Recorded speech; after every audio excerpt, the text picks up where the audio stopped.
All right. Yeah. Thanks a lot, Stacy. Thanks a lot for this introduction. I hope people can see me here now. So, yeah, webinar on off-grid solar finance through SPVs, reality of implementation. We only have around 40 minutes, so we decided to start and jump directly into the topic. As sort of an explanation on why this topic came up for us and why I'm now here with responsibility. So for me, I'm, as Stacy explained, I worked with a microfinance banking group in Africa for 8 years, and I now basically do consulting, and I work with a startup in the off-grid space. Last year, GIZ asked me, so could you actually do something on SPVs? Does it make sense for off-grid companies? In my time with ProCredit, with the ProCredit group, we launched actually SPVs. In 2015, we did an SPV in Ecuador with like $50 million. And so I basically called my head of finance and asked him, okay, does it make sense, like SPVs, what do you think for small companies, for off-grid companies where you only have portfolio sizes of a couple of $1 million? And our initial reaction was like, maybe not. Quite complex, a lot of reporting requirements, quite a lot of administrative hassle. So I called back GIZ and I said, I don't know, it doesn't sound that interesting or practical.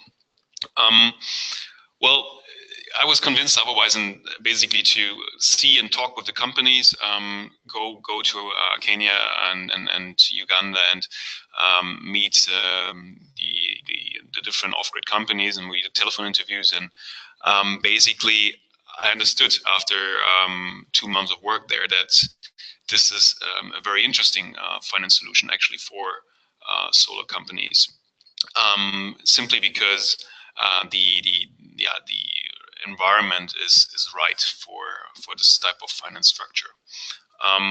We switch to the first slide where we can see. We're not. Yep, here we go. So why do we want to finance through SPVs? So off-grid companies, they are not. I mean, they're sort of special purpose microfinance companies, because usually by giving out these solar home systems, we do collect these payments over a period of time, 12 months, 18 months. Pay-go models are different, but essentially clients pay on a daily basis or on a weekly basis, and it's sort of a microfinance loan. But they're not usually not a bank or not a regulated finance company. So we need to organize their refinance on their own. This makes it somehow difficult to get local finance. So one of these topics which is often discussed in the Google conferences, why don't we have more local finance already in the space? When is it coming?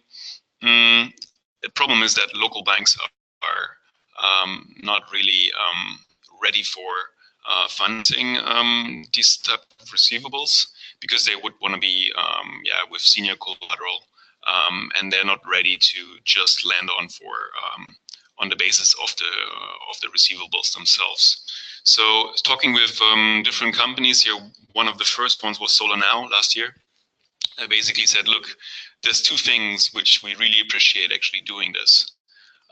One is when you separate your credit receivables from your operating sales, so basically from the sales of the solar home systems, you really get a better view on what's happening in your company. You get a better view on who's paying back the loans, what kind of customers are paying better, what is maybe a good way of collecting these receivables, how to basically develop my credit procedure, how to be a more professional, dividing the credit, basically credit portfolio from my operating business. And the second thing is, by doing this, by basically having my credit portfolio off balance sheet in a special purpose vehicle, which is a sort of legal entity sitting aside. We'll come to that on the next slide.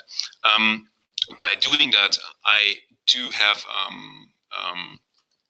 yeah, maybe now we can basically separate the bankruptcy risk of the operating company from the risk of the credit receivables themselves, which is quite interesting for investors, because they can then choose to look at the credit receivables only and don't worry about, okay, what happens if the company goes bankrupt. Meaning that we do not need additional collateral, which is the problem with local finance. So local banks usually come and say, okay, I can lend money to the company, to the off-grid company, but I need to be here with collateral, which is usually not possible. Okay, so we can maybe switch and explain what. So a couple of minutes here on how does this structure actually work. So we have on the one hand here left operating company, and then on the right hand side we have the SPV. Operating company is basically selling its solar home systems. For each sale, they get now reimbursed by the SPV sort of a cash price. So this cash price is possible because the investors, they put money into the SPV. The operating company has to put some equity into this SPV, usually around 10 to 20% of the entire funding of the vehicle. Investors so put around 80% into the structure. The operating company can just continue with its business as usual, so it doesn't need to reinvent processes or do something super complex. They continue to be the face of the client and do the system installation and maintenance. The investors, they get basically paid from for the SPV. The SPV is giving loans essentially to the customers. So the clients who are receiving the home systems, they have a loan contract actually with the SPV, and then the SPV needs to pay the investors principal and interest. So that's the overall structure. We can go a bit further. Here actually we can see the payment streams. It's a little bit more now going into deeper detail. So if we imagine that you set up your own SPV at the 1st of March 2018, you would have to sort of make this known to the customers. Okay, now all the contracts they're presented to the clients. They have some writing that the loan contract actually is with the SPV. Payments then go into the operating company bank account, and you need to then separate, like all clients who have been onboarded before the 1st of March. They sort of need to you need to separate the money from the new clients, which will be financed by the SPV after the 1st of March. Ideally, like when I talk with responsibility here, ideally this bank account should be with a trustee, so that in case the operating company goes bankrupt, that the SPVs can still live. I mean, this is we always have to remember that the decisive advantage of having such an SPV structure is that we can separate here the living entity of the operating company from the SPV. In case of a bankruptcy, ideally, of course, this operating bank account should still be functioning, and there should be cash flow still coming from the clients who have contracts with the SPV. So a daily sweep, those accounts should be swept. So basically, if you still use the operating company's bank account, there needs to be some sort of stuff, administrative stuff, either sitting inside the SPV or with the SPV structure, or with the operating company. They need to basically make sure that the money gets separated. So what belongs to the SPV, what belongs to the operating company. When you go along, and I've seen this with Solar Now, I've seen this also with Mobilistol, And when these SPV structures work and you're successful, then you basically want to set up more SPVs. So you will have one SPV, you will have a second one, and a third one, and they will parallel. So also here, when they actually run in parallel, you will need to then divide the payment streams into these sort of sub-accounts. Okay, payment structure. Let's move on. For the investor, so from the investor side, once again, you invest into this special purpose vehicle. Usually, the special purpose vehicle sits in the local country, so either Tanzania, Kenya, Uganda, where the operating company is located. The investor, from what we've seen from now, I mean, from Responsibility or from Sunfunder, they do not sit in the local country. They are sitting basically in Switzerland, in the US, and they're doing an investment here. How do the investors make sure that their money is safe? So on the one hand, there is an equity contribution from the operating company into. So as I mentioned, if you want to have $1 million from coming from the SPV to the onboard, we need to put something like of your equity to ensure that there is no more hazard. I mean, the operating company needs to have an incentive to make sure that clients' payments are well managed and that you payments.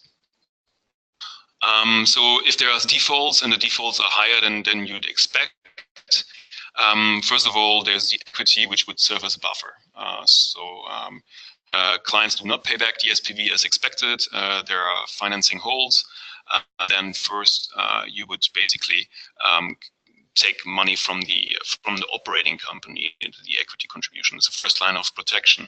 And the second line of protection basically is a cash buffer. So the SPV is having a receivable portfolio of, say, $1 million, and they would actually not necessarily disperse all of that $1 million, but only 80% or 75% on it, depending on the risk perception. Maybe I'm going too fast here, or okay, there's a question here. Why haven't we seen more SPVs in the public ones, Solar Now and B-Box? Okay, this is a question from Carolina Barreto.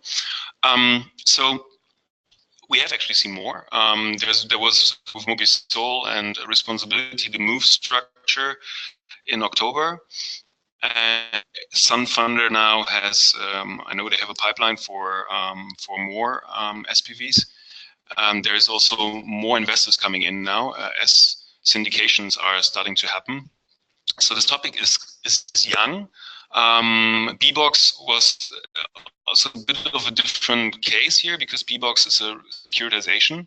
So basically not just having off-balance sheet finance, but they also give investor notes. So basically they securitized these the receivable portfolio, which is an additional step. Let's say we can come to that later, but actually, so we are seeing right now, I'm sure that there will be a couple also comes to off balance sheet financing, maybe not sure we're talking about here with MOVE or with Safi. I think we're going to see more. More questions. Jungfleisch, I have one here.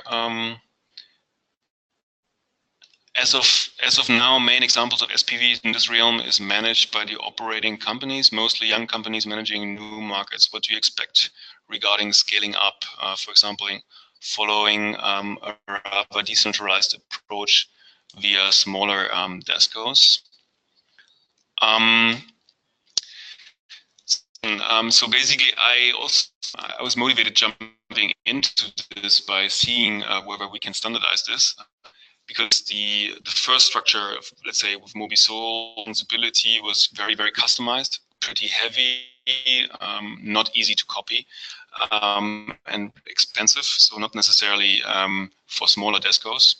But I was last week or 2 weeks ago, I was in Uganda working with companies, and now I think that there are structures established in a place. Let's say Uganda, there's been something done with Solar Now.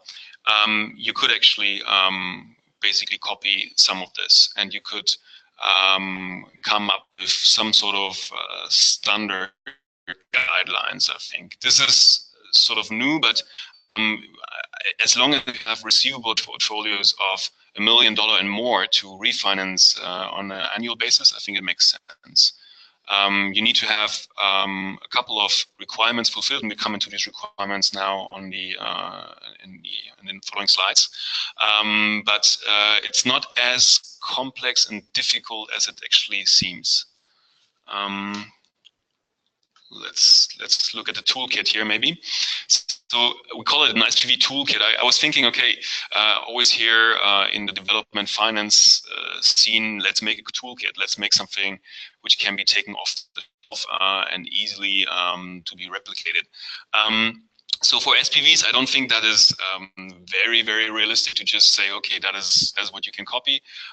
But we have a couple of elements you need to tick, sort of a couple of requirements you need to fulfill in order to maybe start talking to responsibility or some funder. You can talk to them anyways because they are, I think, very interested to make business. And also there is, I think, TA for having these initial discussions. So I think it makes sense anyhow. We should start with credit analytics. So you need to know your receivable portfolio. You're selling this basically to the investors. And here I actually think that, I mean, coming from microfinance, this is quite natural. You look at your customer database, at your payment, look at your arrears or your defaults, and then you basically present this information in an aggregated way. And what I've seen now with the off-grid companies is not quite the same. You start off selling solar home systems. You think about your the down payment, how high should be the down payment, and then you just go ahead. Not necessarily with a head of credit or not a lot of thinking on credit technology. So in there, I think it's important to sort of what is actually a default, depending on my business model. I need to make a definition first. Then I draw my payment streams. I basically define, okay, my monthly payments is X or my weekly payments is Y. And from 90 days onwards, or whatever kind of definition you prefer, with when I have a default, I basically want to show this in maybe the next slide. I would like to show this in different time batches. So here we can see this is not taken from any company. There's not any real existing company. It's just generic. You just take basically this from each month here, starting March 2014 to May 2015, and as you go on the horizontal axis, you can see here 36. These are the months. So and on the vertical axis, you see the default rates. As you go along, of course, you see more and more defaults coming. Here you would see that 18 was not necessarily the best quality. Quality started to change then over time. You need to basically spin a story for the investors. So you need to see, okay, over my time frame, I improved my credit processes. I maybe changed my down payments, or maybe I installed new processes for client assessment. And you have to give a holistic picture of credit portfolio looking the way it does. So I think this is quite reporting, but you have a story. You need to understand your portfolio. I think, the most important thing, and this I've seen also in the work actually on the ground. Should we? Yeah. Okay. So I think this is the credit analytics. You need to have that. We go one up again. I think the modalities of operation. Step 2. No. Yeah.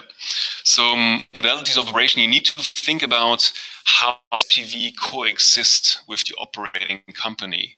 So it's not just that you start to have just a legal structure there. They're interacting. So the SPV is taking on loan contracts with the customers, but the operating company is doing its normal business. So when the operating company is doing something here for the SPV, they're selling the solar home systems, they're doing the marketing, they're doing the follow-up with the customers, they're doing the arrears management, and so on. So these are services provided literally for the SPV. And these services need to be reflected in transfer pricing. So you need to think about before structure, you need to think of how to set these prices. What is a monitoring call to the customer? What is it worth? And how does the SPV pay for this for the operating company? So it's a transfer pricing model. In the financial language, it's arm's length principle. It needs to be withstanding the tax auditors who will come and basically criticize whatever you do. You need to make sure that this works out. Everything okay here? All right. There's I see more questions.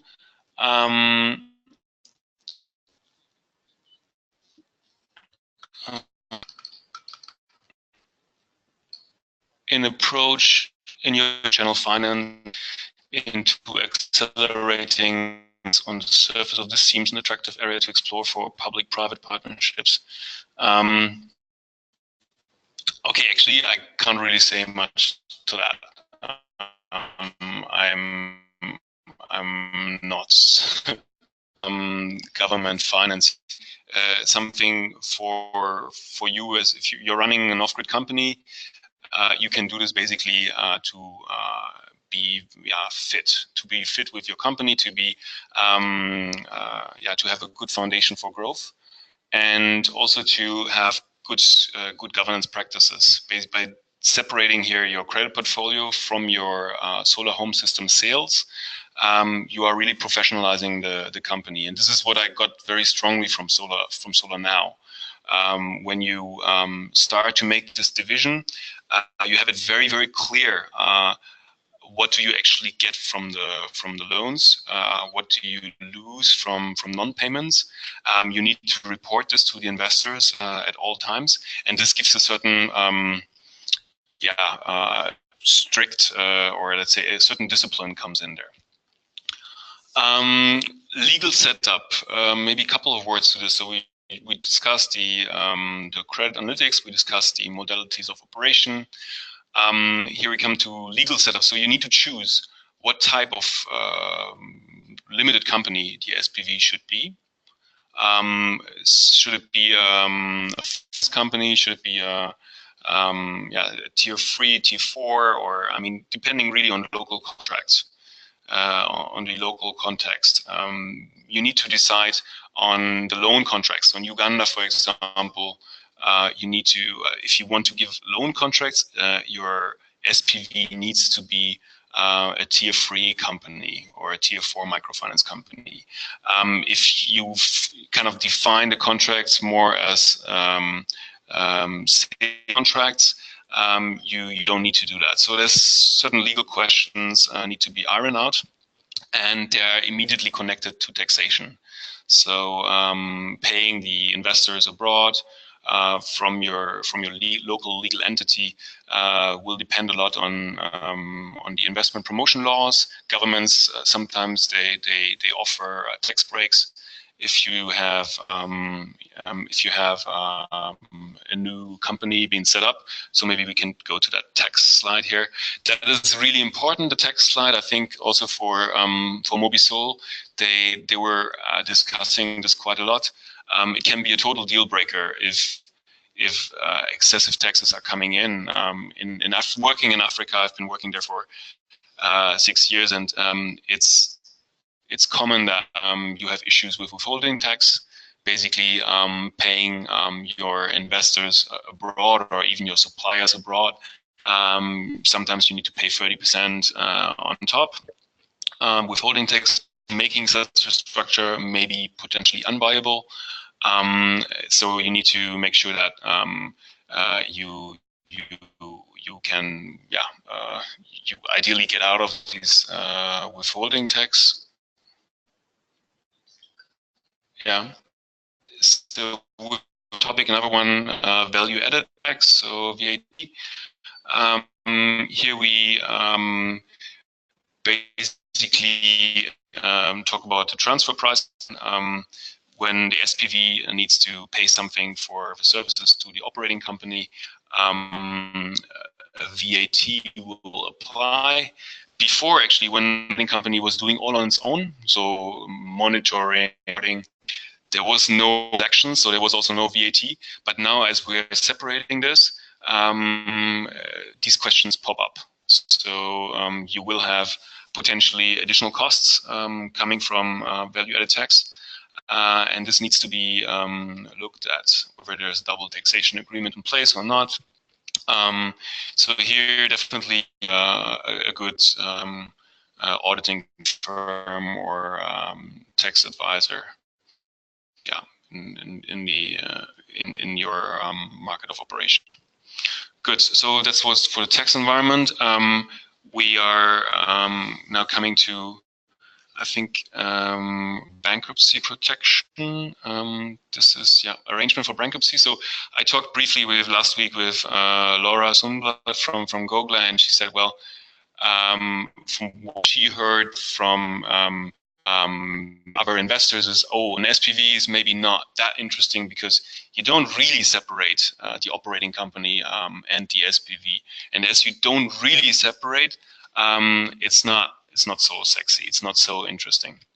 I think I don't agree, and I've seen now with responsibility the way they set up the SPVs. There's great care being taken for separating. So the SPV should have a possibility to enter, actually, to have access to the IT system of the operating company, to have access to the database. To be able to, in case that the operating company goes bust, that they can actually collect payments on their own through mobile money payments. That is, I think, a very important point, because in microfinance, this never existed, such a possibility. So an SPV could have never collected really the loans if the bank wasn't operating. But here, in the off-grid context, where you have largely digital payments, as long as the IT systems, the critical IT systems, are running and the SPV has access to it, payments can be collected. And I think this is really important, because investors can then sort of really separate the default risk of the operating company from the quality of the receivables. So maybe just one up again. Then we have also for staff. So if the operating company goes bust, there would need to be some sort of core stuff you need to have. You need to have some stuff for calling clients, need to have some stuff for basically operating the accounts, for making reporting and so on. So I've seen with responsibility that these contracts are also being forwarded in advance. So you try to already make provision for, in case operating company doesn't exist anymore, could you employ some of the staff, or who is really necessary to be employed in order to make sure that you can recollect your receivables. Okay, So reporting requirements. The SPV, I mean, you need to now report to your investors. It's something you have to do on a regular basis, most likely monthly, sometimes quarterly. You need to report on the arrears, on your defaults, liquidity, earnings.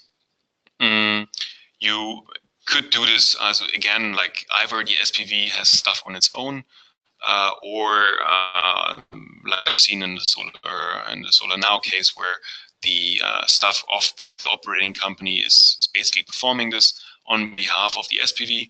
The operating system, the IT system, should also be able to sort of distinguish different loans. So you should be able to, if you have several SPVs then running, as ideally it would happen when you have a successful setup, then you should be able to distinguish between SPV1, SPV2, SPV3, and your IT system, your reporting system needs to be good enough to do this. So that's not a small thing to do.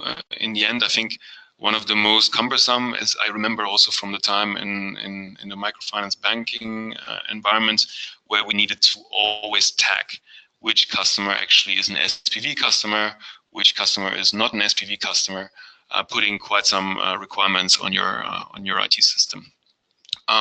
Maybe to this point also for a small DESCO, as we were getting that question in the beginning, is it really interesting for small off-grid companies to do SPVs? I think you would want to simplify as much as possible. So if you decide to do an SPV, then basically all of your customers in the future should be financed through that SPV, through that very SPV.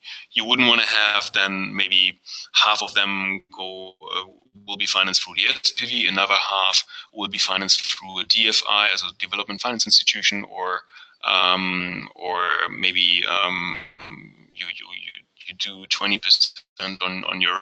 That doesn't really make sense, because you will have quite some complexity in there. Ideally, SPV is created and all of the customers get financed through the SPV. That would be the most simple approach, and I think the most interesting one for a smaller DESCO. Okay, so yeah, I mean, we got that question in the very beginning on BBO. Why are we not seeing more deals? Well, I mean, looking at the conferences in Hong Kong, there was a conference recently in January, and what we hear is securitization is something everybody talks about, everybody sees as a sort of high impact possibility to change, and this has been reflected by this polls, which you can see here. So securitization, potential game changer.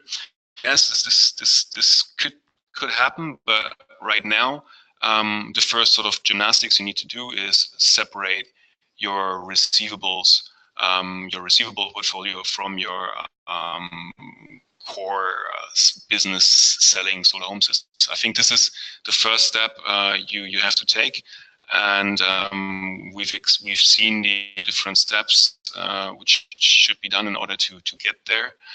Securitization is then sort of an additional step. Basically, then you wouldn't need to go to responsibility or to Sunfunder, but potentially you could sell it directly to capital markets. You could go to an investment bank and then sell it to whoever you want.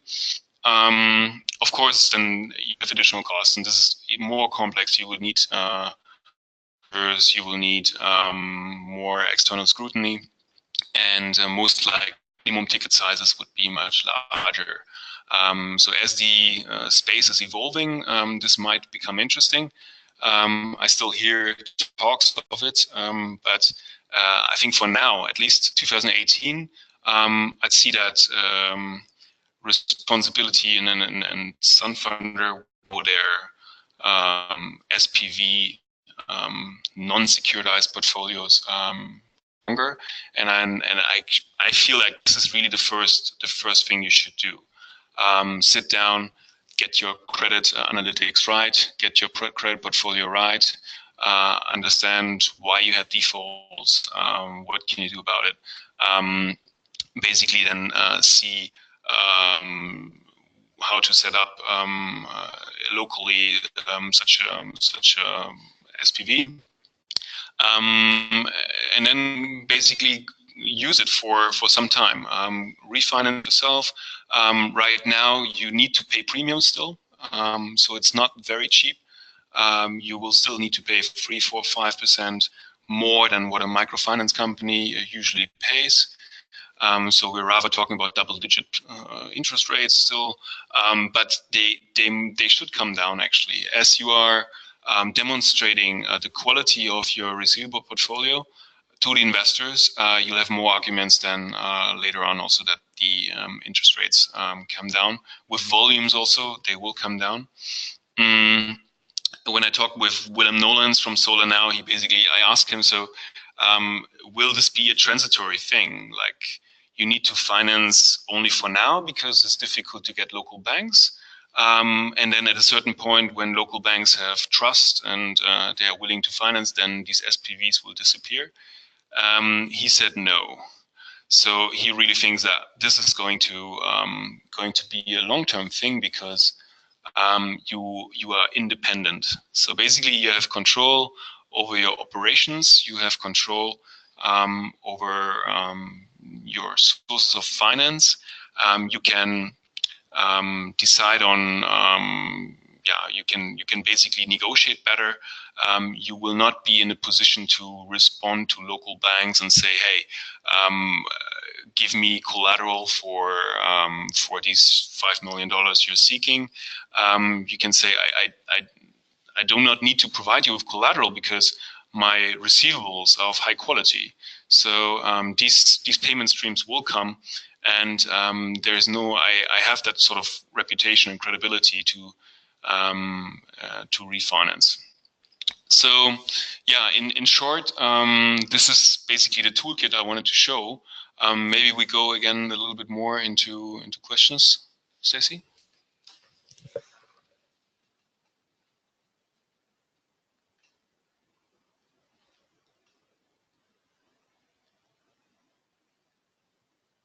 Okay, in addition, the two investors you mentioned, responsibility of a fund funder, what non-conventional off-grid investors could the off-grid sector target with this structure?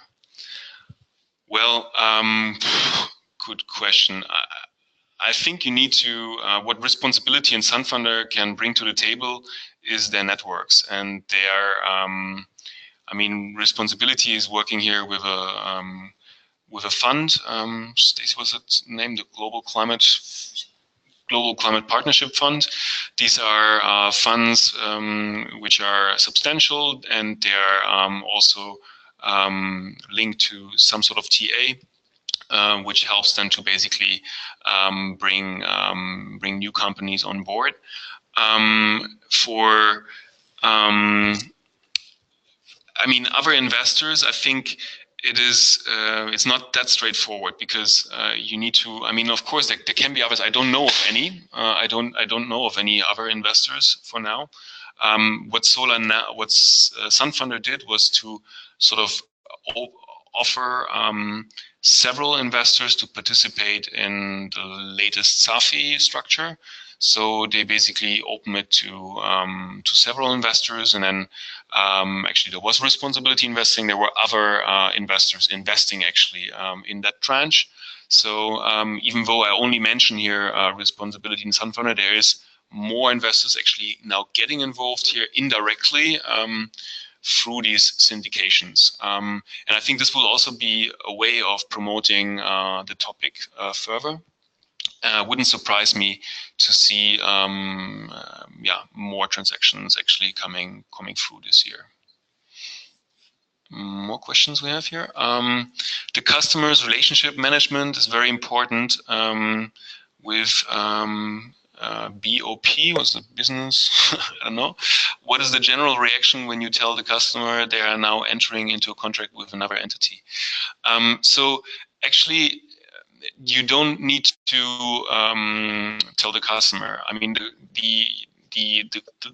what the customer basically signs is a contract, and there's indeed a clause showing that the loan relationship now is with the SPV. But I think it's not of material importance for the customer. He doesn't really mind with whom he takes a loan. I mean, it's debatable, but I think that in reality that is not really an issue. It's more of a question that this can be done. This can be streamlined, and the sales representative of the off-grid company basically just presents him the current contract, and in the contract there will be mentioning that basically the direct loan contract is between the customer and the SPV. I haven't heard of any critical reactions there, I must say. I mean, I've talked with the different companies, but do not remember that there was issues there. Okay, what is the rough investment volume that you see available for SPV financing and the appetite of investors to take on new DESCO clients? From Leo Blythe. So rough investment volume available, I think available, the Global Climate Partnership Fund is, now I need to go on a bit thin ice, but it's a large amount. It's above 100 million. So I mean, I think at least from responsibilities perspective, available funds are they're large. I mean, that is really not the limitation. I think the limitation here is what we just talked about, sort of getting the minimum homework done on the side of the company so that you can present this as an investment case to the investors. So I think there's more than enough funding available, and the appetite of investors is definitely there. We've seen this generally. This is not only for SPVs, also generally the financing in the off-grid space, 2015, 16. Maybe we can. There's another slide I have here in the appendix on investors' appetite. Go on this one. No, yeah, this one you can see here. Funding in the past, really in 2015, 16 grew very dynamically, and we see much more a shift now coming into debt. So in earlier days it was all equity finance, and now we're going stronger into debt finance. And from responsibilities view, I think that there's a high willingness of really giving more going more into debt transactions, and these SPVs could be filled with much more money if sort of the off-grid companies can do their homework. Another question from Henry Clark: do investors differentiate between the type of product being lent against, for example, productive versus non-productive, etc.? Okay, well, I to be honest, I think so, yes. From my discussions with in Uganda, I mean, I heard of Phoenix and M-Copa trying out not only solar home systems, but also school loans or bicycle loans and other things. And there was, I think, somehow not. There are some discussions there with the investors. The investors, I think, want to see that there is a social impact, and that there is not just a financial rentability, but also that there is some sort of productive use for the customers. So basically, question is, where will this be in 5-10 years? It's just consumer finance. I would sort of doubt that. At least the investors right now who are investing in responsibility structure, I think they would care if it's productive or non-productive.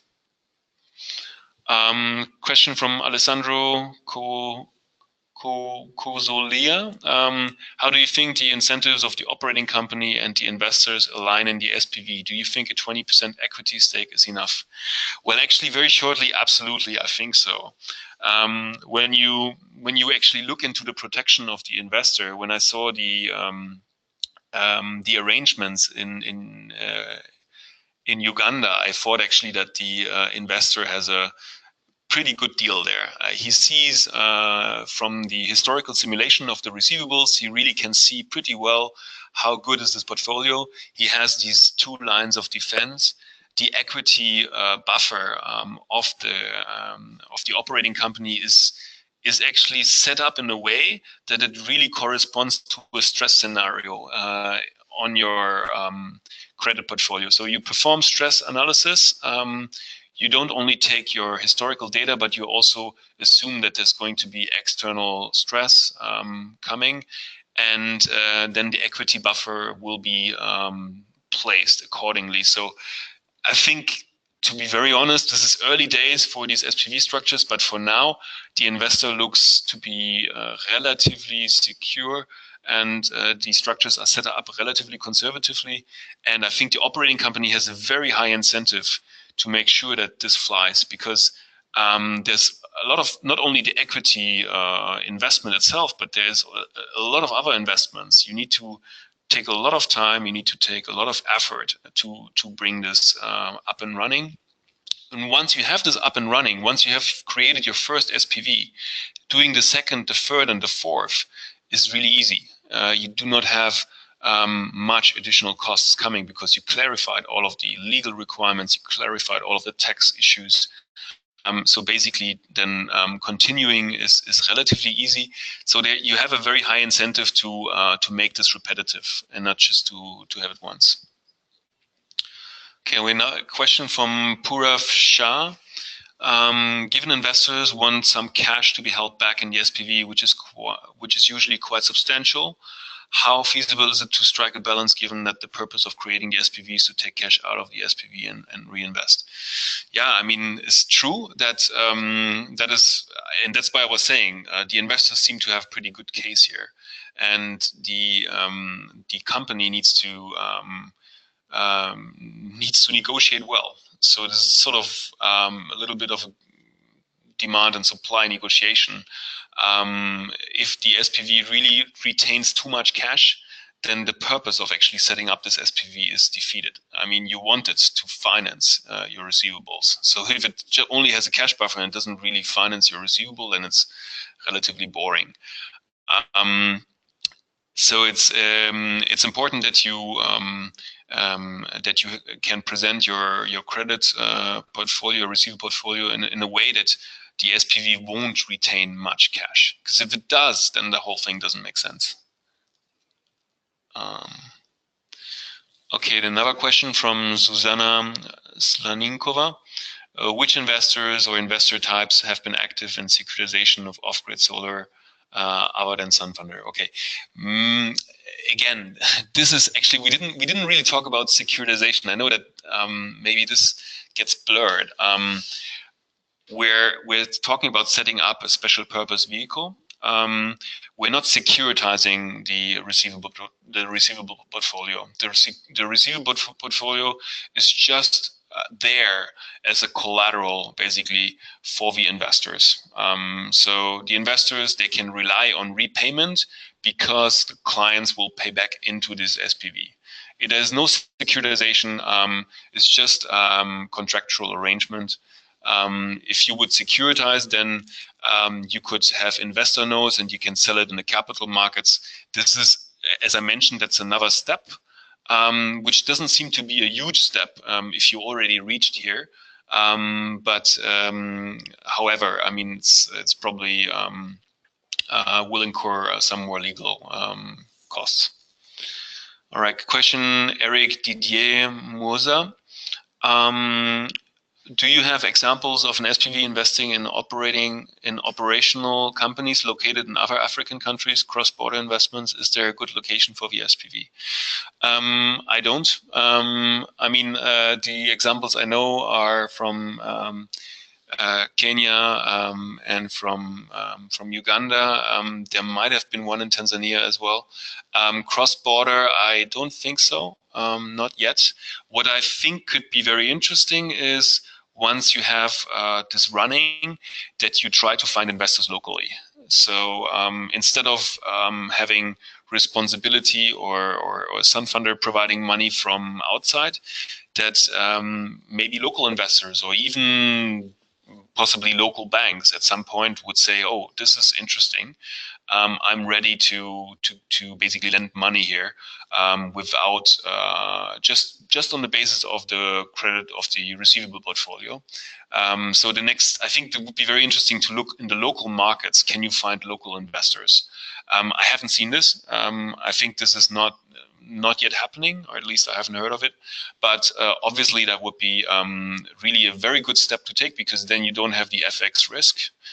We haven't talked about that, but there's, okay, here we have actually, yeah, Lucretia Landmann was asking how are FX risks dealt with in such an arrangement. So yes, you do have the FX risk, and the FX risk is not very, I mean, that's a downside of this arrangement, because the investors are getting paid in hard currency, and the clients in Uganda, Kenya, they pay in local currency. So you do have FX risk here. I mean, right now, most companies are just sort of swallowing that risk and praying for the best. There is some providers like TCX who are willing to basically take on that risk and sell for you insurance premiums, so basically insurance schemes. So this is something I think which, when you are scaling and when you are getting bigger, might be interesting to negotiate from the very beginning some agreements with TCX on having synthetic local finance. So basically you have options, and then you literally get rid of your FX risk through these providers. More questions? Okay. How does this model compare to the M-KOPA Standard Bank on-balance sheet receivable finance? Okay, the M-KOPA Standard Bank on-balance sheet receivable finance. I would need to, unfortunately, this is not now as interactive that you could show me what it exactly means. I mean, it's basically off-balance sheet. So if you want me to compare on-balance with off-balance, I'd say that there's a decisive difference, because the SPV is not on the balance sheet of, or not directly on the balance sheet of the operating company. How does it compare? I can't really compare, because I'm not familiar. Okay, last question. How do you ensure payments from end user? This is a question from Jan Röhn. How do you ensure payments from end user? Does prepayment work? Okay, that's a very general question, as I understand it. So, so if I get it right, it's basically, how do you ensure that the customers of the solar home systems pay back their loans? Yeah, I mean, I think we could talk about it for an hour. Basically, there's call center reminding the customers to pay. Then you have the classical switch off devices, where basically there will be no electricity supplied after you didn't load or prepay your energy for the month. It's yeah, I mean, that's really a very big question.